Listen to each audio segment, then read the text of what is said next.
अब मैं सिर्फ संक्षेप में 10 बिंदु बोलना चाहता हूं। जो लोग आज कहते हैं इस संविधान में उन्होंने क्या किया, मदरसा बोर्ड आया, मुस्लिम पर्सनल लॉ बोर्ड, इन सबको संवैधानिक मान्यता, संवैधानिक संरक्षण प्राप्त है।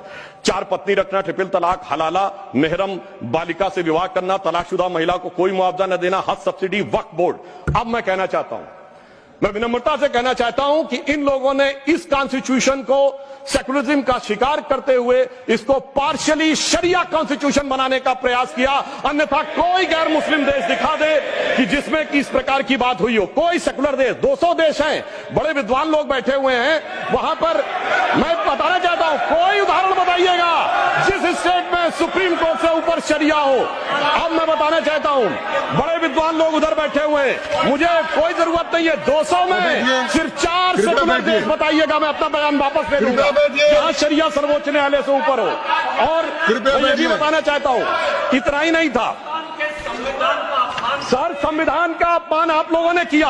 और मैं कहना चाहता हूं, जो लोग मनुस्मृति की बात करते हैं उन्होंने इसको मौलवी स्क्रिप्ट बनाने का प्रयास किया भारत के संविधान को।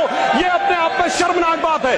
शर्म उस समय आनी चाहिए थी जब इस तरह के परिवर्तन कर रहे थे। और मैं एक और बात कहना चाहता हूं, सभापति महोदय, बात कह रहा हूं, मेरी बात गलत लगेगी तो मैं अपने बयान वापस ले लूंगा। सुनिए सर, वक्फ बोर्ड एक्ट में मुगलों के जमाने का फरमान को कॉन्स्टिट्यूशनल मान्यता प्राप्त है। ये वो संविधान था, वो सरकारें थी जिनमें जिम्मी का कॉन्सेप्ट था, जिसमें जजिया का कॉन्सेप्ट था, जहां के बादशाह गाजी की उपाधि लेते थे, सैकड़ों लोगों को मारकर। इवन अकबर ने भी गाजी की उपाधि दी है। यदि इस प्रकार की चीजों को तो मैं कहना चाहता हूं सर, मैं पूछना चाहता हूं, जिम्मी और जजिया के फरमानों को कॉन्स्टिट्यूशनल मान्यता देना क्या शरिया को संविधान में लागू करना नहीं है?